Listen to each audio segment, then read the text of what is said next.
What's up, traders? Matt from the Trade Brigade here with your weekend crypto report, where as always, I do a technical analysis and give you my thoughts on the coins listed up above.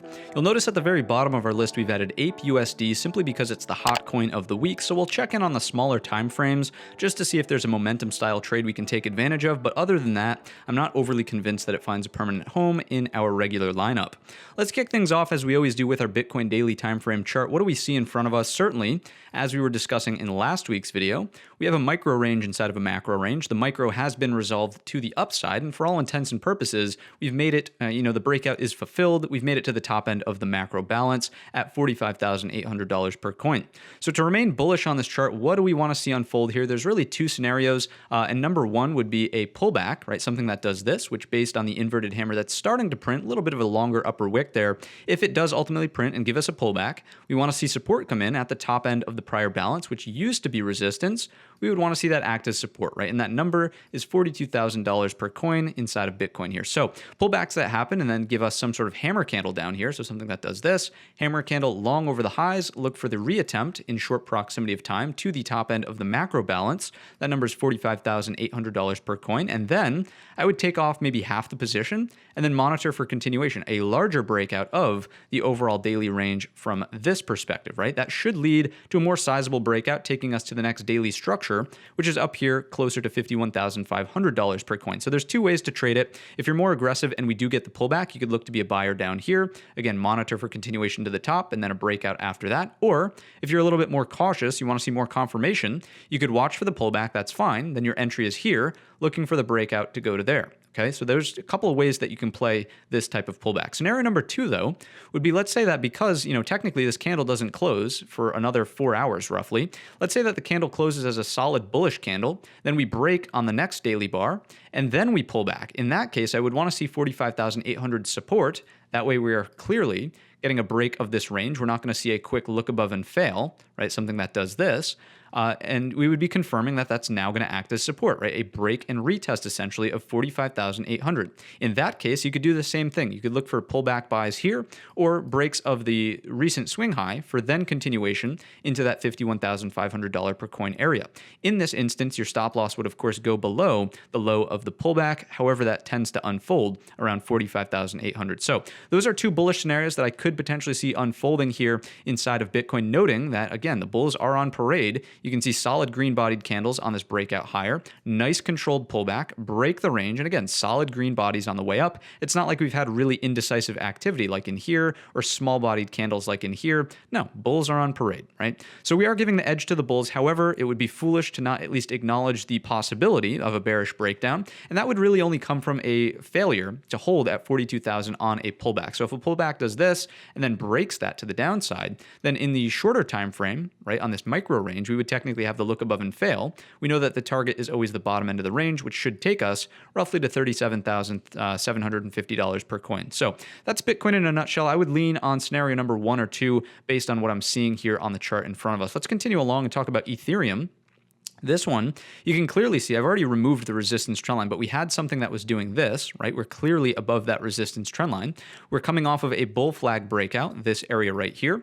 And just like in Bitcoin, we're sort of trying to resolve the top end of the range with an inverted hammer. So I wouldn't be surprised to see a little bit of pullback here in Ethereum. The pullback level we would want to see hold is the top end of the breakout point from the flag. So something that does this, correct? And that number is going to be 2980. Your breakout point up and over the top end of the daily resistance is going to be around 3162, we'll call it. So if that breaks, again, you're just looking left. Next targets come from structure here at 3400. And then after that, the bottom end of all this support in here at 3658. Could that be achieved? Yes, absolutely. Remember that again, if we're looking for a doubling of that range, on a breakout, right, it could easily take us close to 4K. I'm not saying that we get there over the course of this weekend, this week, but maybe over the course of a month, right? If this range is truly resolved to the upside, that could potentially be an upside target, all right? So that's the higher low pullback scenario. Again, if it does break, just like Bitcoin, something that does this, your higher low pullback now wants to hold outside of these prior highs and supports. That's 3162. The bearish breakdown comes after we fail to hold the pullback at 2980, so something that does this. And I wouldn't really look for the lows all the way in here. I would give it the possibility of maybe a higher low at the neckline from this double bottom right here, and that level is going to be at 2731. Again, just remembering that this breakout does look very respectable from the buyers. So I'm not ready to completely throw in the towel on the bulls if we get a failed break of the level and we trade back down underneath. I would still look for that neckline to potentially hold and give us a sort of larger higher low, right? It's not the cleanest. It's not like high and tight consolidation here for a beautiful breakout, but it would still technically be a higher low from here, here, and here. Correct? So that's Ethereum in a nutshell. Those are the levels I'll pay attention to. And again, primary objectives, probably consolidation, then a break. That looks fantastic here in Ethereum. Next up, we've got Binance Coin. What do we see on this chart? Much different in the sense that we're just kind of chopping around in the range. We weren't quite all the way at the top end. I will say that, again, the price action is fairly respectable from the buyer side, noting that we have solid green-bodied bars. It's not like there's a small indecisive candle stuck in between there, like there's buying and selling. No, it was predominantly buying activity here. We are above the midpoint of the range, which is fairly important, around 393, but I wouldn't be overly aggressive in Binance Coin. I think the setups look far better inside of Bitcoin and Ethereum so far on this one. As long as we kind of hold up at that 393 for a higher low, fine, look for equal highs here, and then I would watch for another higher low and then something that could potentially break it. Obviously, if Bitcoin and Ethereum completely run to the upside, Binance Coin should follow suit, so I wouldn't say, be skeptical of it if everything else is running to the upside. Maybe this just takes the top of the range and goes as well, but this would be probably lower on the list of things that I would want to pay attention to based on the setups we've seen so far, right? Predominantly, I really want to see Bitcoin hold up for that beautiful higher low off the top end of the micro balance. So Binance Coin, those are the levels. The top of the balance here, that next resistance point is at 434 based on the indecision doji right here. Again, it doesn't look as promising as some other things. So pullbacks, fine. Anything that does this, maybe it's bull flag that looks something like this. You basically just want to see it remain above 393 at this point in time. Inside of Binance Coin, if it fails, just look for the bottom end of the range. And at that point in time, you know that we're just basically playing the ping pong trade back and forth in here. The low end of the range, just to give you the number, is at 357. Let's continue along and talk about Cardano. This one's really throwing me for a loop here. Big surge of momentum. I'm not, an advocate of keeping up with crypto news or getting all wrapped up into the weeds of the projects and everything that's going on. I think that's overwhelming. You can only focus on so much. So I'll focus on the charts. And this, breakout seems to have come from nowhere. I mean, this price action down here was not promising whatsoever. The only reasonable thing I can look at this as is a double bottom, capture of the neckline, also that $1 figure, and we're starting to get some consolidation above. The other thing, if I scrunch up the chart, is that you can clearly see we've now broken the primary resistance trend line, which has to be a bullish indication, right? So as of right now, a number of bullish things happening in here. You'll notice also, I'm not sure how well it shows up on your screen because I have it pretty dimmed, but the volume on this most recent move higher was a spike to about that, whereas all of the prior volume was roughly in this area. So it is being supported by momentum to the upside. We have a little bit of a bull flag starting to form here. I would say as long as pullbacks hold $1, any consolidation in this range is fantastic for a bull flag, and then we could look for follow through to the upside into roughly 136, 135. That's actually not even the most strong level. It was the midpoint of this range. You can see a couple of interactions in here. Over the course of time, I would start looking at this as your primary resistance, right? You can see thin structure on the way down, very emotional move. That's close to 162. I'm not calling for a complete, again, move that unfolds over the course of 1 or 2 days here inside of Cardano, but there is some range to travel to the upside here as long as we hold $1 and can get a break of the flag highs, which could potentially be roughly 120. So certainly keep an eye on this one. The momentum that sort of come back into it is fairly exciting, and I know I'll be watching it to see how this flag resolves, all right? If it falls underneath $1, doesn't look too exciting, noting that technically speaking from here to here, it's very slightly nuanced, but it is technically a lower high. Falling back down under $1, kind of in this chop range, didn't look very promising down towards 80 cents. I don't know. If it fails $1 after breaking it on this surge of momentum, I'm just not overly excited about Cardano, right? So that's what I've got for you in that one. Next up, we've got Solana.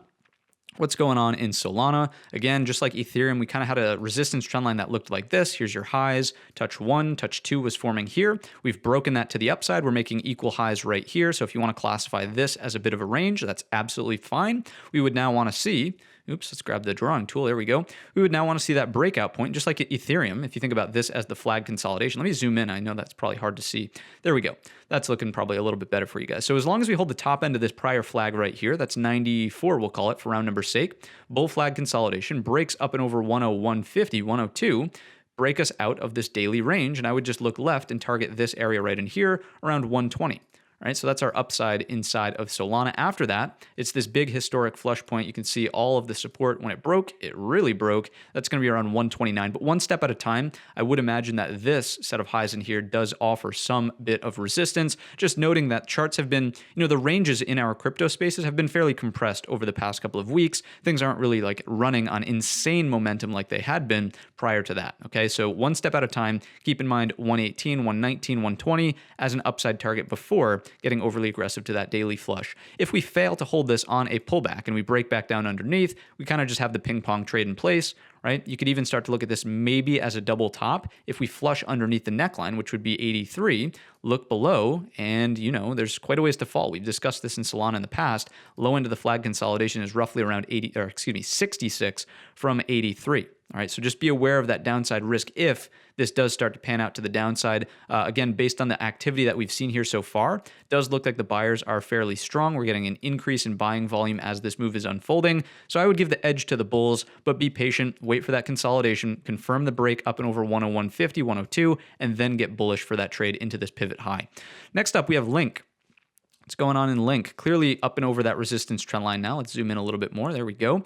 Just like everything we've discussed so far, right? There's our flag. We want to see this pullback now. Hold that. That's at 1525. As long as it does, look for continuation. You could start to think of that as a double bottom neckline from right around in here. Fantastic. Looking for the rotation higher to the prior sets of highs. You'll notice resistance, support, resistance there. That's at 1765. That's the upside target. So in this one, because we have a red candle that's kind of coming into it hot and heavy, I would wait and see. Let's see if tomorrow's bar wants to print as a hammer. If so, great. That's a fairly bullish indication, long up and over the high to target that with a stop just underneath the low. And I'm not saying that the low has to be literally at this level. Let's call it 1475. I'm just drawing, right? For the sake of argument, right?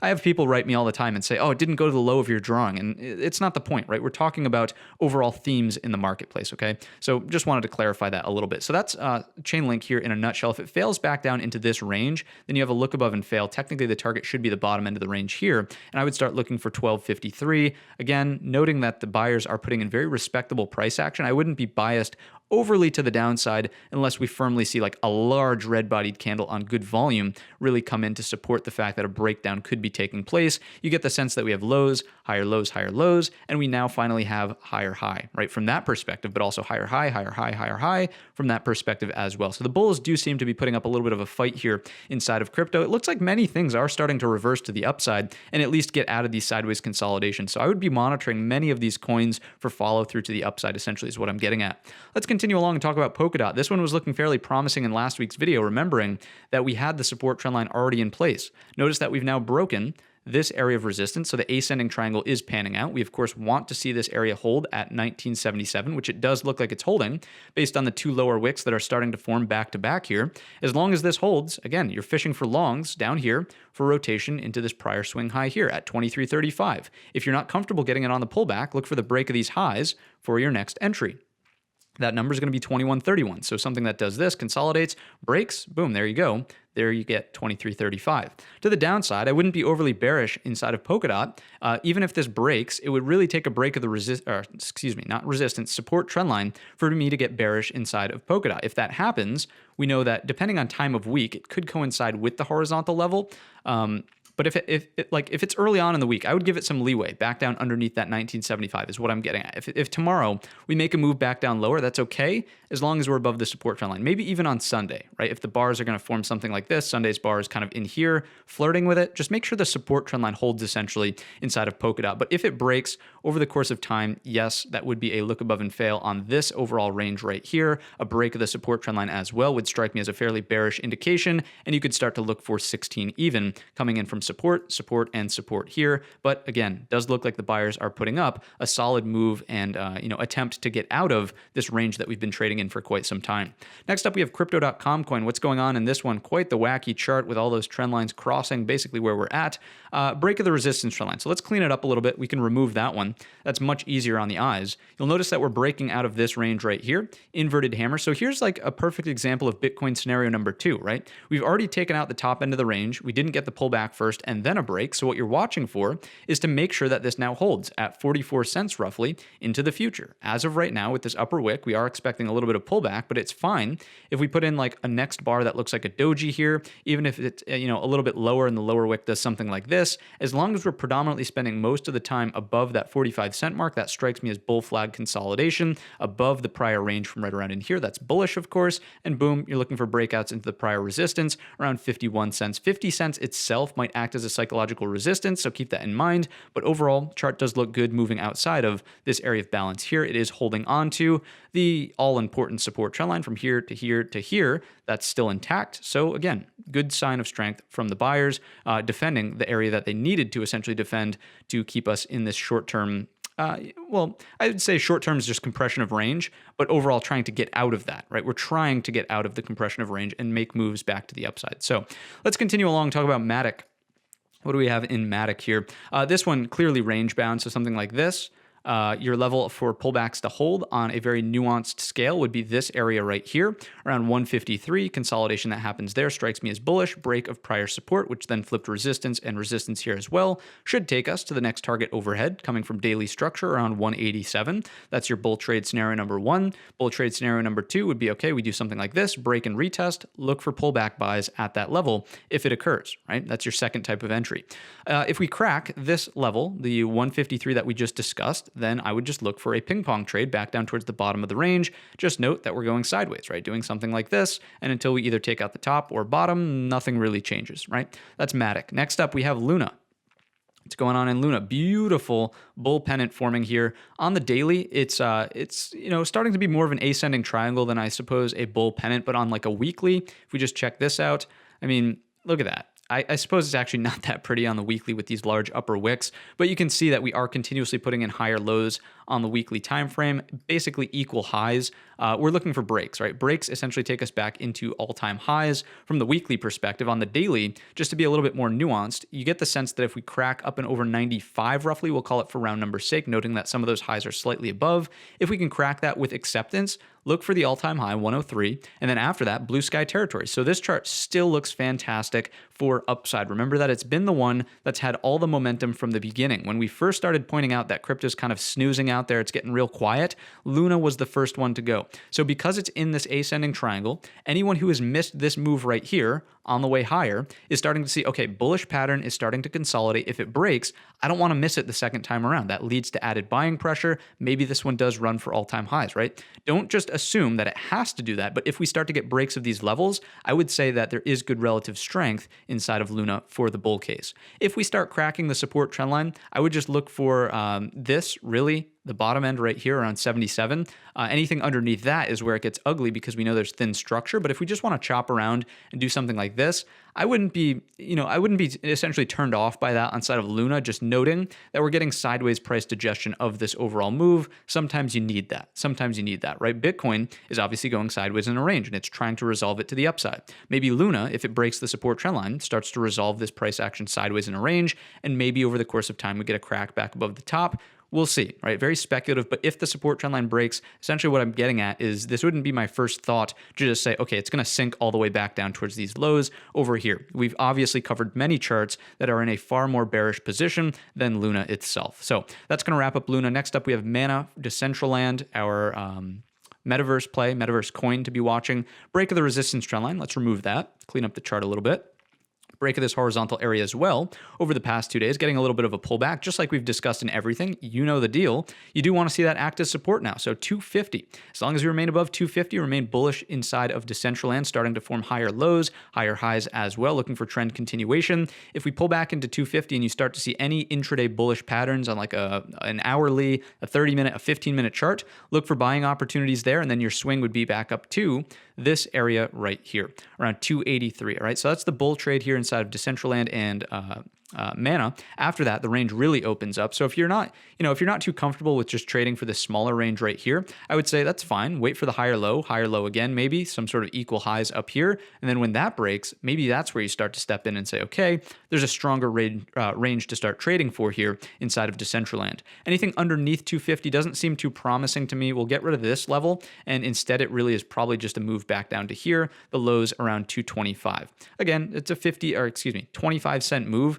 but on something that's trading sub 3, that matters, right? That matters. So next and lastly, we're going to take a quick peek at Ape USD. Obviously, this thing went absolutely nuts on the release, right? So what are we going to do about it now, though? What happens if you were someone who unfortunately bought it up here? Let's take a look at some smaller time frame charts. First of all, the 4-hour, just so we have some more candles to be looking at here and see kind of, what's going on with the structure. So obviously, when it releases, crazy. But from there, we did put in a nice bullish pennant. Did it resolve to the upside, though, is the question. The answer is clearly no. We've been going sideways and just drifting. So the question becomes, who's feeling pain? Who's feeling okay? We're going to use this level here because this, I would imagine, is where some people were starting to accumulate a position looking for the follow through, right? People who were skeptical here, oh, it's got to come back down. As we start to find this floor, people start to buy. We fall back down underneath, rebound back above, and we're currently sitting right on it. So for me, I would say that this is kind of neutral in the short term, just noting our location at the low end of the flag, but also it's not overly bearish if we dip back down underneath it. And the reason I say that is because we have evidence that people just didn't panic sell this thing back down, to like 0 or sub $1, right? And the reason I say that is because look, we crack the low end of the flag, we find new support around 10. Let's go ahead and throw that on the chart. 975 roughly, and then we run back higher and try to get back up into that flag consolidation range. So people are feeling kind of content, again, which is why I was leaning more on neutral. But if we can crack the highs of this flag, either somewhere around 15, if you're more conservative, it's technically the upper wicks up here close to this 18. If we can start getting back above those levels, I think momentum definitely returns back into Ape. All of these people are excited. They're telling their friends about it. Maybe it starts trending again on social media. I'm not overly convinced that it's going to go all the way back up towards the highs of the release way up. What was that? That was roughly 41 bucks. I don't necessarily think it's going all the way back there. But I do think it could have a second wave. It does have to hold on to some of these levels, though. Ideally, it doesn't fall back down underneath 1250. We're flirting with that right now. I would love to see it do something like this and then make a move back here, put in a higher low, and then it's off to the races, right? Something that does that. That's your momentum style trade. Be on the lookout for volume to come in as well. If it doesn't happen and we start dribbling back down underneath, be aware. Be aware that these people are now all overhead supply. They got in with incredibly poor location. If they don't have any ties to the underlying project, then again, what choice do they have other than to either hold and not buy anymore or potentially sell and add to the selling pressure, which would keep it drifting lower. So use those levels, use the psychology of the people involved on the initial coin offering to gauge what could potentially happen here with Ape. This is a 4-hour. Let's quickly take a look at like a 15-minute. I would say it's going to be fairly boring. We're looking at like a 10-cent y-axis here, so we're not talking about a huge range. Although the chart may look very exciting, it's not really that exciting, right? It really just isn't. In the short term here on the 15, I would just say that here is a head and shoulders. Here's your neckline. We're firmly back down underneath. So neckline touch 1, anchor touch 1, 2, 3, resistance on the backtest, resistance on the backtest, and now moving lower underneath this horizontal area that we pointed out, which was the low end of the 4-hour flag. So maybe be a little bit more skeptical inside of Ape. I wouldn't just rush into it right now, but going back to the daily, taking a quick peek at some of these levels, if we can start cracking the highs, roughly that 1531 is the notable one. If we can start taking that out, maybe there's a second momentum push, but be skeptical other than that. So that's going to wrap up our crypto video for the weekend. If you enjoyed it or learned anything new, let me know in the comments section or by giving the video a thumbs up. Don't forget our secondary channel is linked down below in the description where we do about 10 to 12 video ideas every single day. That's not weekday. The weekly watch this video will come out on Sunday as regularly scheduled. And with all of that being said, I wish you a green trading week.